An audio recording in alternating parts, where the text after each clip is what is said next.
probably 25 years.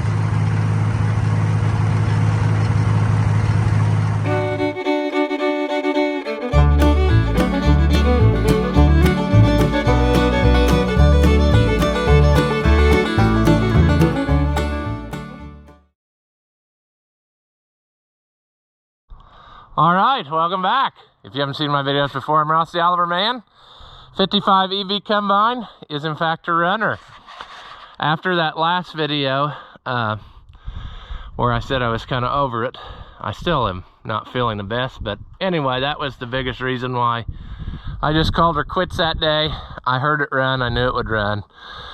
So when I went to take a hay bale to the cows, I went ahead and hooked on it and drug it up here where I could get electricity to it, put the battery charger on it, and boy, it didn't just take another tap of the screwdriver, and it was running and purring like a kitten. And you can go in the cab and run the throttle and it'll idle up and down, and everything is right as rain there. And it wasn't even really smoking that bad. I mean, it was burning out a lot of that stuff I put down in the cylinders to help lube it on its initial run. So yeah, we need to put hydraulic fluid in it. It doesn't have enough to do anything. And then we're gonna have to probably take this off. And I think, according to the parts book, there's 2 bearings in it, and I think they must be out because there's a lot of slop in this. And I bet what it is bet 1 bearing's out of it. But anyway, yeah, ouch. Okay, go ahead. Got hit in the head, but that's fine. This had a lot of flopping going on when it was running, and that's because it wasn't getting tension put against it hydraulically, and that's probably why nobody noticed that there was a bearing out over the years. So we'll do that. We may even just rob the one off the other combine and it might be in better shape, and that might be what we do. I guess let's let this shield hang for a minute while I explain. So I've been going around it just kind of greasing things and spraying things down, trying to gather a plan of where we're going. The logical thing would be get the engine running now, work our way down and get it to where it's drivable. So that's what takes me to this variable speed thing we're going to address. I got the clutch rod linkage is not stuck, so time will tell whether the clutch itself is stuck. I don't know. It's very possible at this point. And so our next big plan will be to get back wheels on it. The 2 back wheels that belong in this combine are on that other one because it had a mix match set of stuff on it. So I'm going to pull those rims off that other combine and we'll get tires mounted up on them, put it back on here, and so that's what we'll do here at some point. I don't know if it'll be in this video or what. I started messing with machine engagement levers. It is stuck. It's not stuck, it will move, but it's very tight, and I'm gonna have to take this linkage apart one at a time and figure out which piece is the real offender. It may be that this swing arm is just stiff too. You know, it pivots. Everything has moved. I can pivot it, I can pry it with a pry bar and get it to do what it's supposed to do, but I just as soon it work correctly before we break something. So, and you can't really start it with the whole machine engaged, so I didn't pursue that right now. I have had everything on the machine turning, with the exception of this rattle chain in here is not wanting to turn, but it's very packed full of garbage. So we're gonna clean that out and then figure out what we're gonna do there. That's kind of expensive, but it is available new. But if we're gonna make this go, we may just bite the bullet and do that, because this would be very hard to get to if it messed up while you were using it. The floor piece is rotted out, so we'll have to address that. I might have one of those tracked down that's nice and new, so we'll figure that out later. But that is not just right now's problem. Everything else though was turning. That big pulley is the drive for the rattle chain, and it actually, if I don't know if I said that before or not, it uses flat chain still to drive. That's the drive end of it. So we're gonna have to address all that. And then also our grain tank auger, but that's later on's problem. That's not right now's problem. Our biggest issue is drivability. And then also I want to get it to where it actually starts from the seat. The key, I get no power to the cab, and I suspect that the trouble is in this electrical connector right here. I got some stuff to clean it. We'll tackle that at some point. But we need to get that all working and then up on wheels, get it to drive. The transmission levers are not stuck. I got that all freed up. It shifts just perfect, just like you just quit using it yesterday. So I'm not worried about any of that. What I'm gonna do now though, and I'm not gonna be out here long because it's miserably cold. All right, well, I got that hose to quit leaking by putting a good clamp on it. The spring clamp was rusted off and it just fell in 2 pieces, and that's why it was leaking. However, that's kind of rough looking, so wouldn't it make sense to replace it? Probably, maybe, not quite. I may just leave it alone for now, and we'll tackle that in warm times. But this hose is also leaking at the bottom, and that I can tackle because I have heater hose here that I got from the auto parts store. I wasn't sure which size, so I brought both, because heater hose is something that you can always have on hand and be just fine. So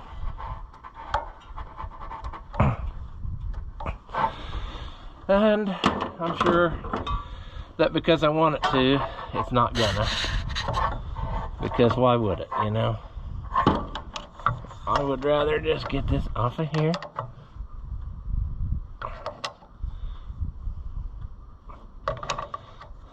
Come on. Yeah. Will it start gushing out of here? It probably still has water down to this level. I don't know.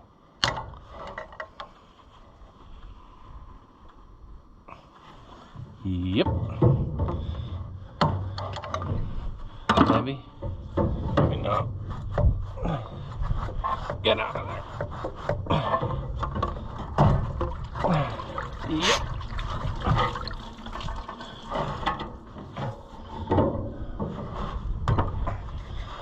Okay, well,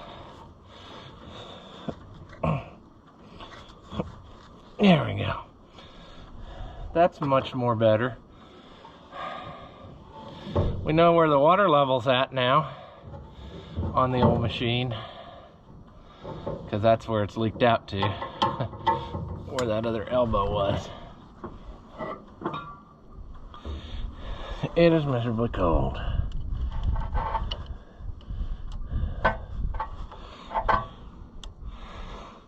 This is the screwdriver I was using as my starter, so.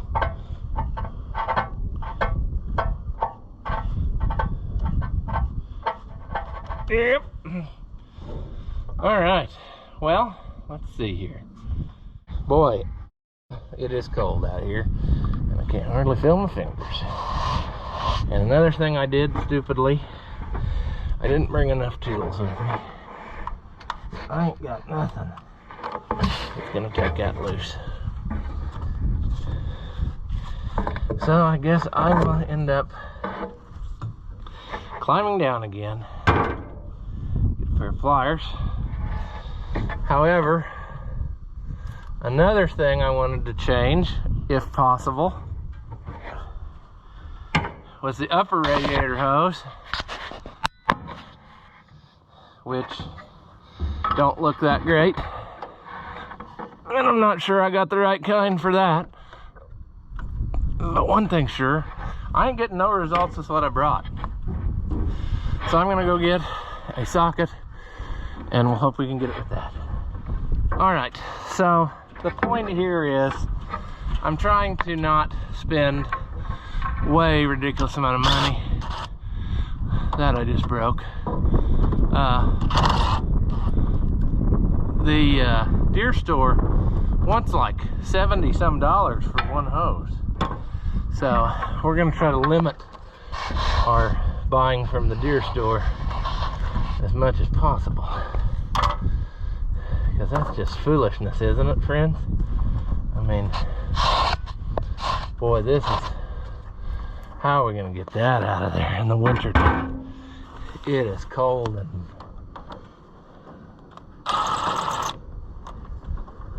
jeez.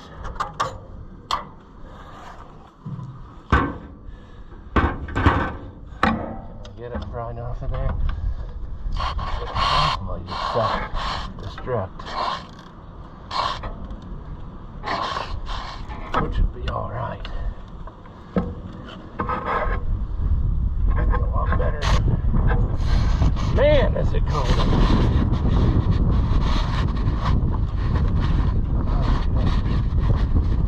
Yeah, that's a good thing that we did away with this hose, because that wasn't going to last. That nasty creature. Also, I don't know, but I'm hoping this is the side. This is all they have.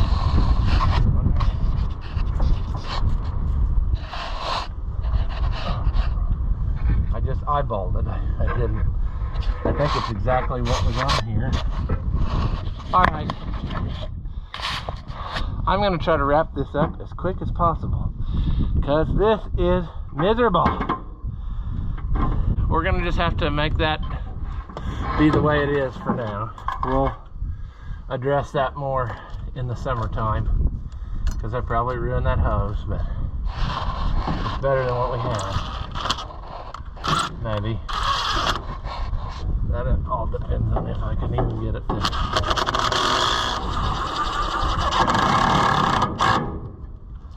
Yeah, I think it'll work enough to do what we want for now.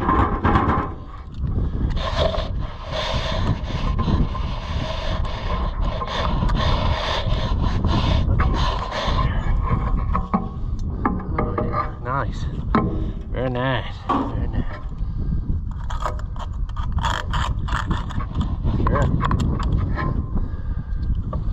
Go up to right there.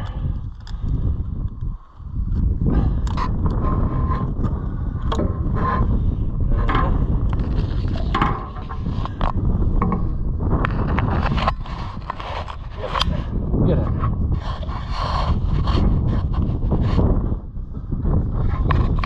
Okay, come on.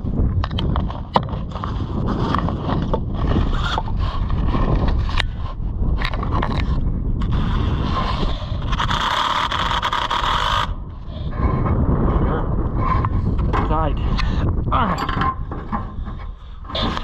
Well, I'm not happy with that kink, but for now, that's going to be what it is.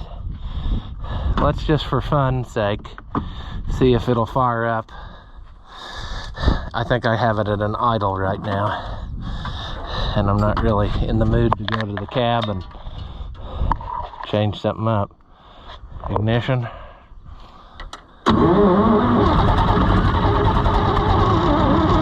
Almost. Yep, look at that sweetheart. Just takes off and runs. Just can't help but want to run.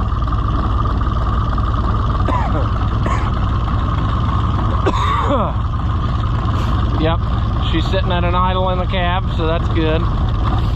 She's also starting to pull on some of that old fuel from the tank. But she's working, so good deal. Nighty night. Yeah, I'm happy.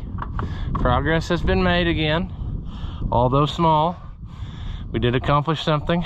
We got her sealed up again. I can put more water in it so we can play with it some more antifreeze is what I'm saying. But yeah.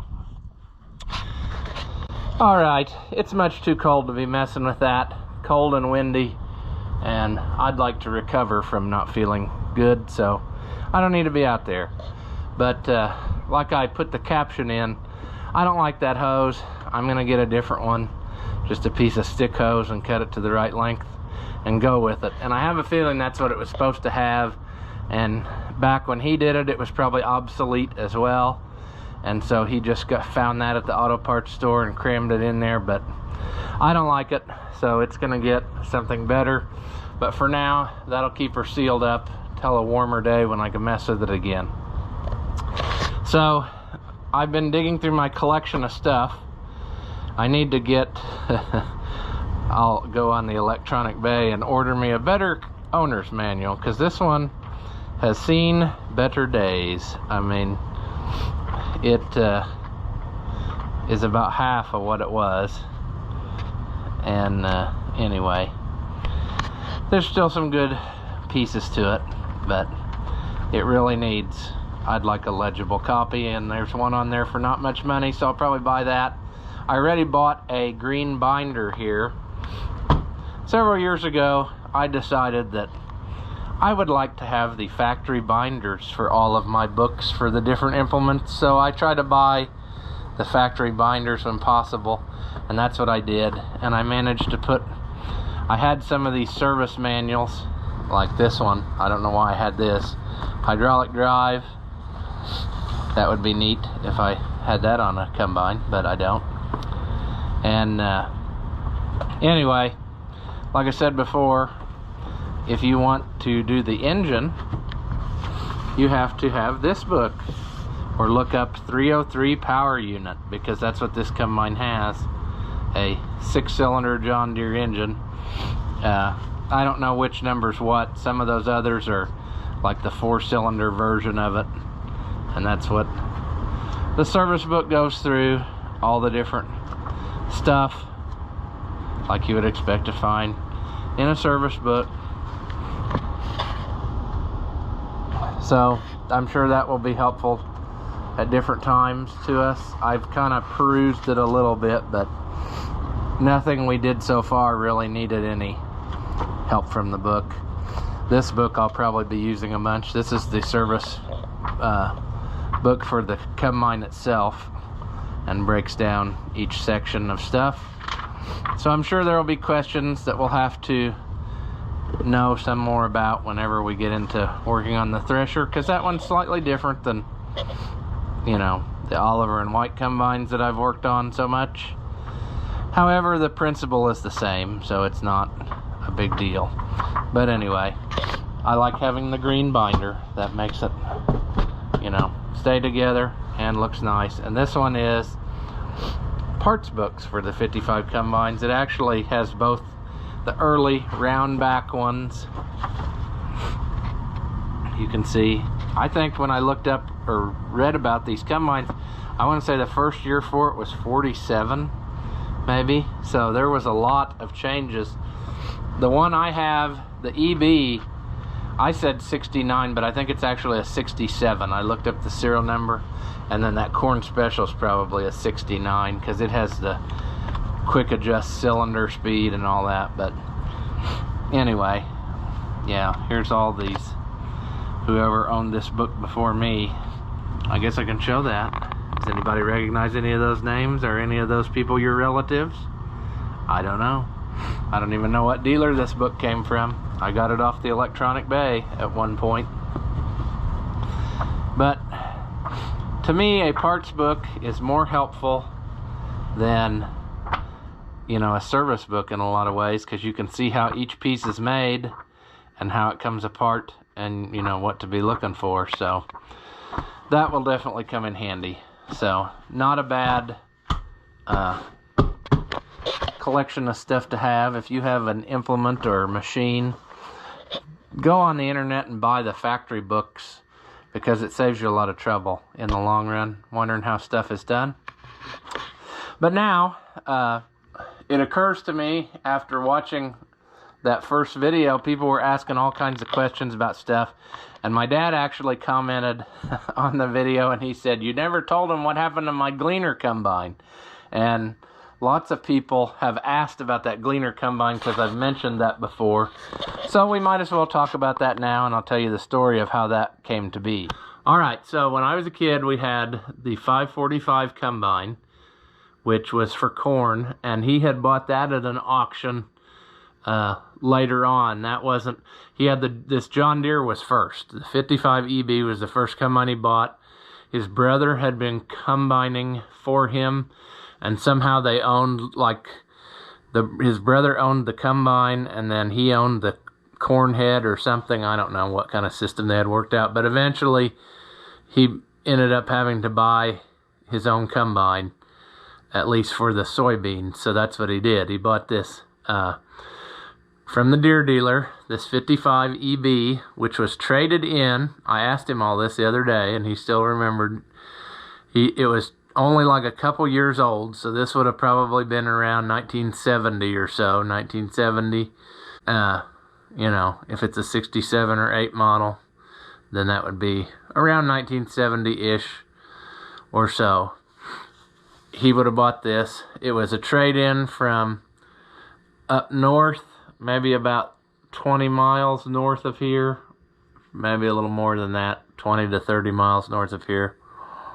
And the dealer had taken it in, and he said that he paid $12,000 for it.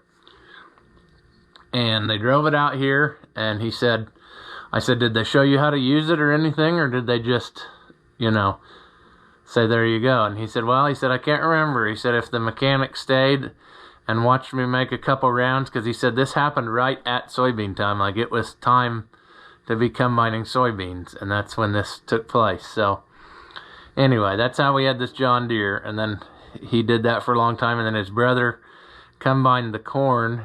I don't remember. He can probably comment on this video because he watches the videos. I think he had a Gleaner E at first, but I might be wrong on that. And then they had a corn head together somehow, and then he combined corn.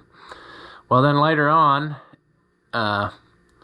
see, Grandpa still had the mounted 74H picker, so then he eventually decided he wanted a corn combine, and he bought that 545 at an auction, and drove it home. I was a little kid when that happened, so that was probably, well, I don't know that that's when that really took place. I don't know what year that was. I just remember seeing a picture with the grain table of the 545 on a flatbed wagon where he had it loaded up, I guess, at the auction and then pulled it home.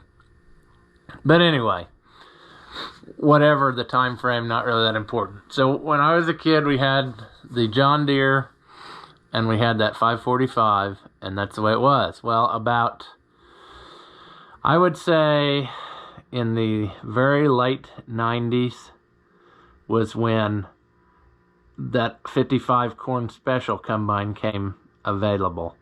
And like I said, there was some stuff on ours that needed, you know, replacing. It wasn't that great, like the auger that had got hit by the light pole, the radiator screen was dented, and there was a handful of things, and Grandpa was just going to buy the parts off that combine.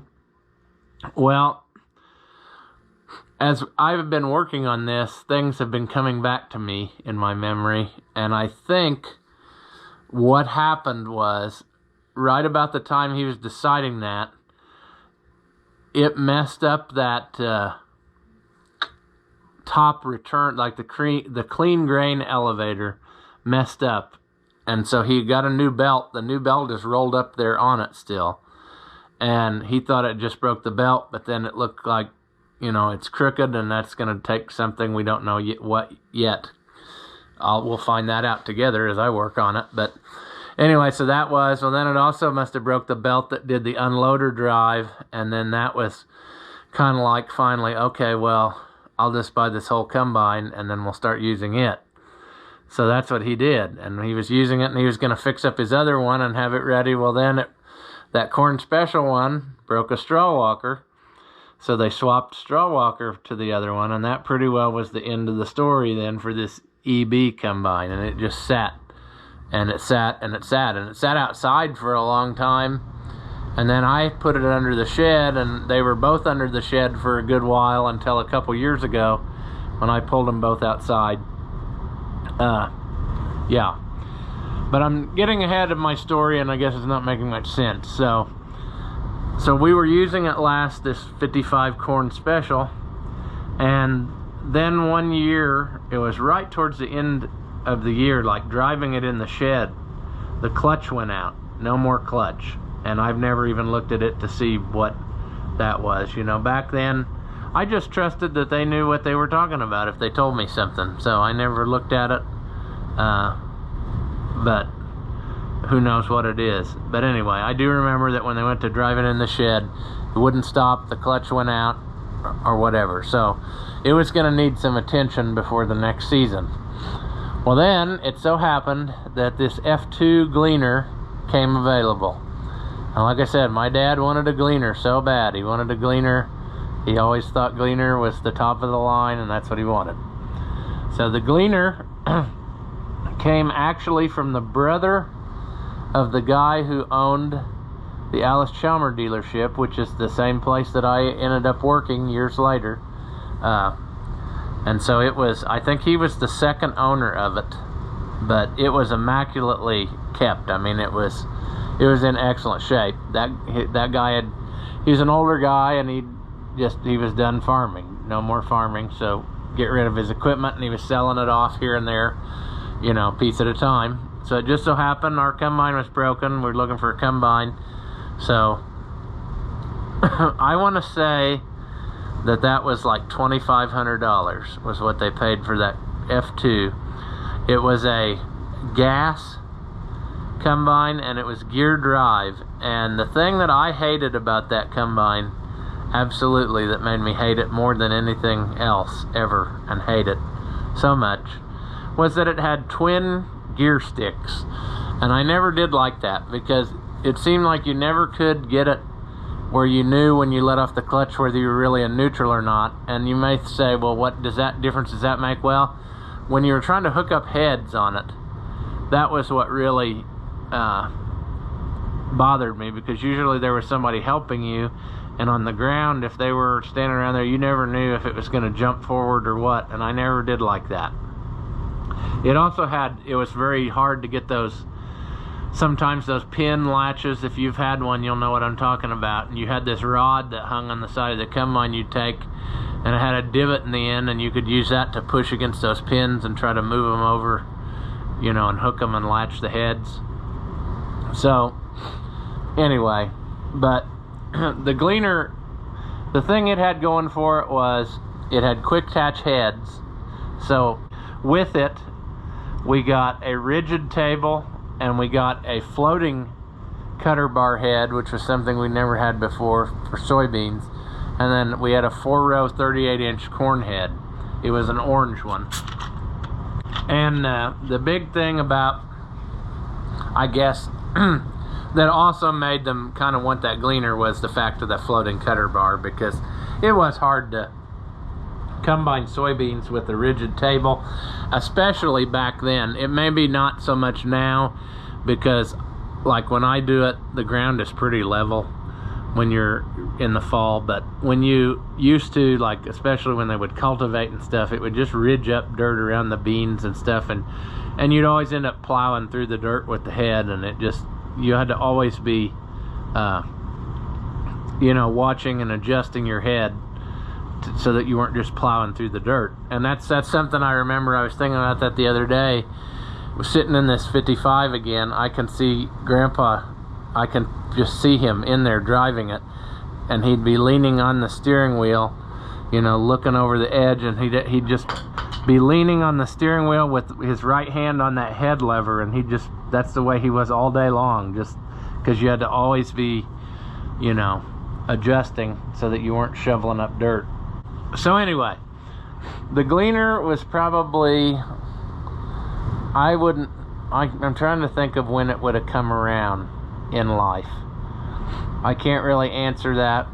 That other Deere came around maybe like the late 90s. And I would guess that Gleaner came about maybe the time I was in high school. I don't know. I can't even say that for sure.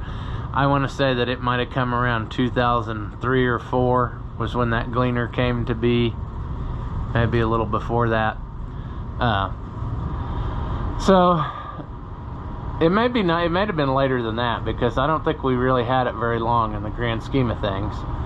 But what happened to it was a sad affair, and somehow it gets blamed on me that it was my fault because I was the one using it at the time. But it definitely caught fire and became a piece of burnt toast. Not too bad at first glance, but bad enough that it wasn't really worth fixing. So let me set the scene for you here. A neighbor called and he said, "Would you combine my wheat?" And I said, "Well, I don't know, I guess I could." And sure, so we get this combine out, get it ready for the year, because we had wheat too,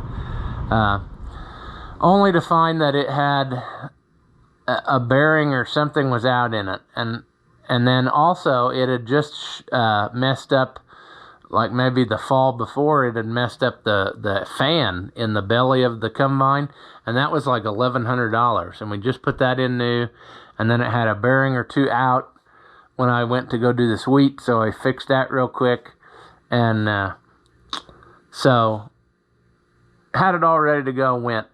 The funny thing about this story is that 7300 white combine that I have, that red one, I saw it for sale in the paper. I guess it was like the Farm World paper or something, maybe about a week before that, and I thought, well, that'd be neat to have, but I don't have any use for another combine right now, so I threw that paper in the trash.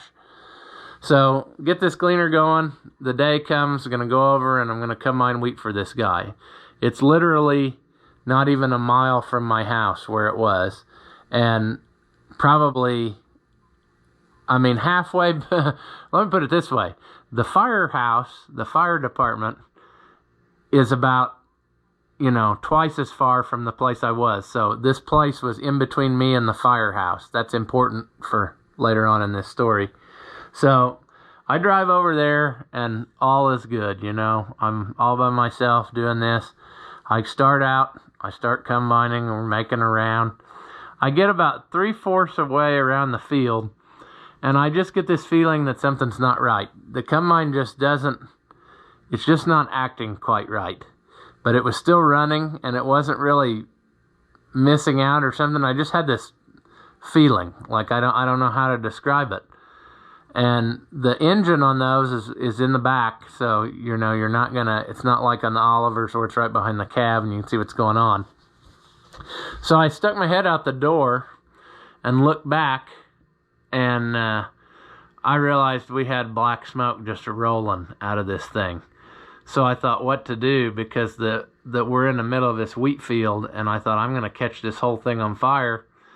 Well, it so happened that he had left about a 20-foot strip all the way around the field, so I pulled out and got it over into that grass strip before the thing died and it wouldn't run anymore.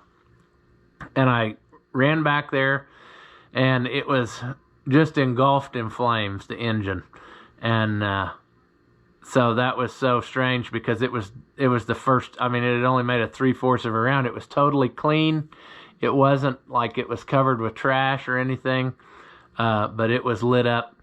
And after the fact, I'll put in all these pictures so you can see what it looks like. The only pictures I have of this machine are after we pulled it home, but I think what happened to cause the fire is I think the alternator locked up.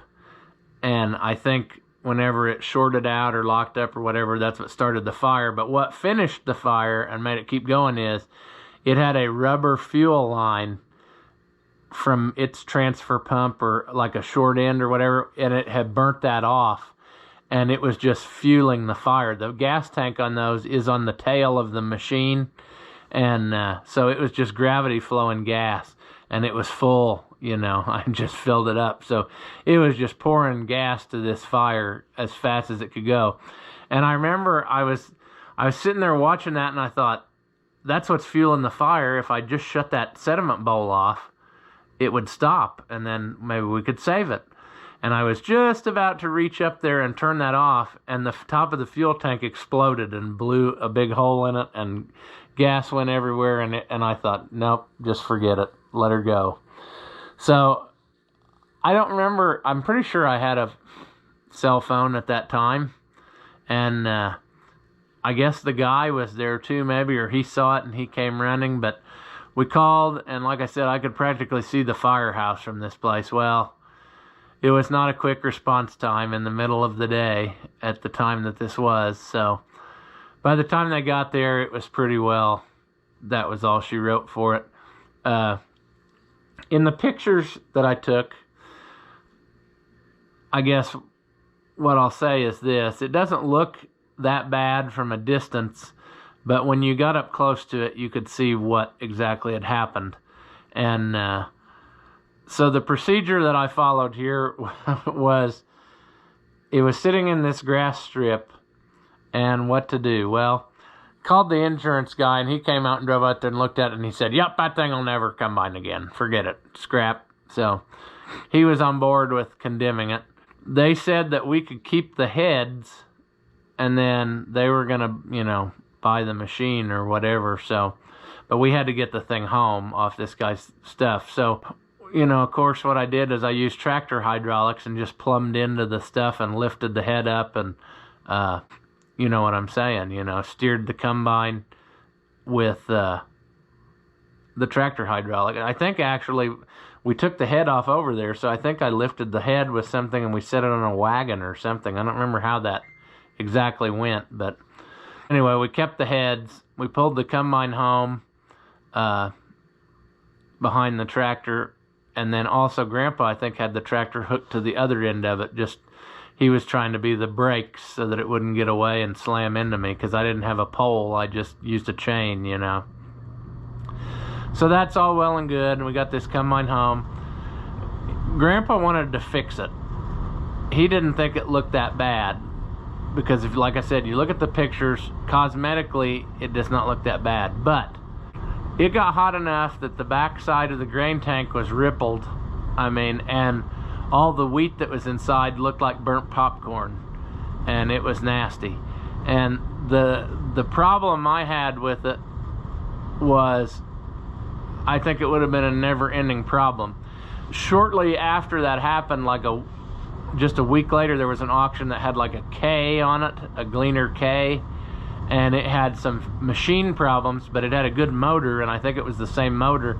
And Grandpa was thinking we could buy that for next to nothing and put the motor in and go again. Well, the problem is you would have so many belts and hoses and things that you would be fixing, and then the ones that didn't get destroyed, I think, were probably compromised, and you would have been fighting that the whole time. So that's why I wasn't on board with that. That, coupled with the fact that they said we could keep the heads, made me not be really interested in that Gleaner. So I went home and I dug that paper back out of the trash with the 7300 and bought the 7300, and then the way we came out on Monday was pretty good, because basically that ended up being free, and then we sold those heads and Dad got his money back for the heads.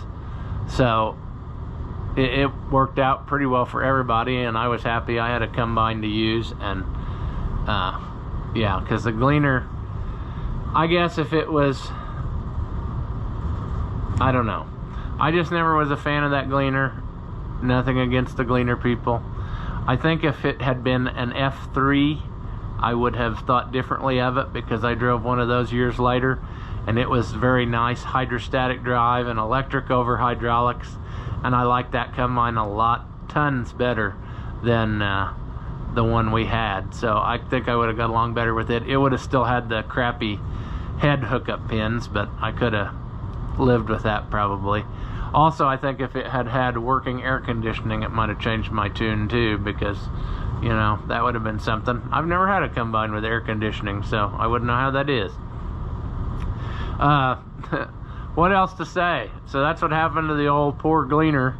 When everybody asked what kind it was and what happened, that's what happened. It got roasted, not even probably a half a mile from home, and that was its last day. The insurance company, that's kind of a funny story too, but I don't know if I should tell that or not, but I guess I will. Somebody at the insurance company knew somebody who had a combine just like it for sale, and they wanted us to go buy it. It was just a ready-to-use machine, and we could use some parts off of ours, and we could have a really nice machine. Okay, well, in theory that sounds nice. That other combine, we went and looked at it. And it was an F2. It was a diesel hydro, which I liked. I would have been on board with that. and it had a hydraulic fold-out auger, which ours did not have. Ours had a manual fold-out auger. So that other combine would have been the winner if it hadn't been a total piece of junk. The only thing that combine had going for it was the engine ran the day we were there, but I can't say anything about it. It didn't have overwhelmingly good oil pressure. The unloading auger was stuck. I could not get it to fold out, even with me standing pushing on it as hard as I could, wedged between the machine and the auger, and somebody pushing the button for the hydraulics. We could not get it to fold out. It was rusted tight. It looked to me like, well, everything in the cab was loose. Every switch was hanging down with wires dangling, and it was the kind of deal where if you wanted low-speed fan, you twisted the blue wire to the green wire, and that's what you had. And then if you wanted high speed, you twisted the green wire to the red wire, and that's just how they had been using it, or whatever. And the hydro thing was not set right. It was always creeping forward or backward the whole time it was running. And so that thing was just a piece of garbage, I thought, and I X'd that idea. If it had been in better shape, I think I would have maybe went for it, but I wasn't really a Gleaner fan, and I was kind of over it, so that pretty well is why it lost out. But that's how I got the red 7300 then too, so you know, I guess there's a silver lining to it. A galvanized silver lining after the Gleaner burnt. But I know Dad liked that combine, so maybe one of these days I'll find another one real cheap and I'll just give that to him and say, there you go, there's your beloved Gleaner again. But I don't know. So there's your stories about how that is. Now maybe people won't keep commenting on that and wondering what's going on. That's how it went down. And I don't know, I could be a combine collector. I think they're neat, but they just take up so much room to store. But I like mechanical things, and I think that combines are something neat that not enough people save. And I wouldn't be opposed to having one of every color if I just had the room to do it, you know. But if I had another Gleaner just for a toy to collect, I would want one of the really early ones with round back, one of those little jobbies, you know, with no cab. I think that still say Gleaner Baldwin on the side. I think that's neat. I don't know. If I found a super duper cheap F3 or something, hydro diesel, I would buy that too, probably. Because I think if you had a rear wheel assist on something like that, I think you'd have an unstoppable little machine that was lightweight, you know. But anyway, I'm not in the market for Gleaners. I'm just telling you what, you know, is popping into my head, reminiscing about this. But anyway, so hopefully we will get more done on this combine project at some point. Like I said, there's really no timeline on it. This is just something that's been weighing on my mind. I wanted to get going, and if we can get the thing up and drivable, at least it can be started and moved around, and that way progress can keep being made the whole time. And I can hunt parts or take parts off the other one as we need to. And you know, it'd be cool if I could have it ready and combine some wheat this summer with it, but I just don't think that's realistic. I don't know. We'll see. Like I said, there's a lot of stuff that was probably wore out on it before, and we were just kind of limping it along, and I'm going to find that now when I'm working on it, trying to make it usable again. So, and somebody said, well, just strip it down and start all over and restore. I don't have that kind of time. We're going to fix what it needs fixed, and then we're going to get it to go, and then we're going to play with it, and then that's what she's going to be. So that's how it is. Somebody else commented they thought it was stupid I was going to take that Hume reel off of there. Well, you know, I can do what I want. The other reel is in really bad shape, so I don't know that that's going to happen anytime soon, but eventually I would like to put it back to the original. Not because I'm worried about performance, but because that's what it was when we had it. It was flat reel. And you don't see that anymore. You see these tine reels because that's what everybody switched them to. And I would rather have it original than, you know, it's not like I'm going to go out and run 100 acres with it anymore. I'm going to take it out and play with it a couple passes and then call it a day. So anyway, that's where we are, and we will revisit the project sometime in the future. As always, if you like the videos, give them a thumbs up, leave a comment. That stuff doesn't cost you anything, and it helps me out. So until next time, I'll see you in the next one.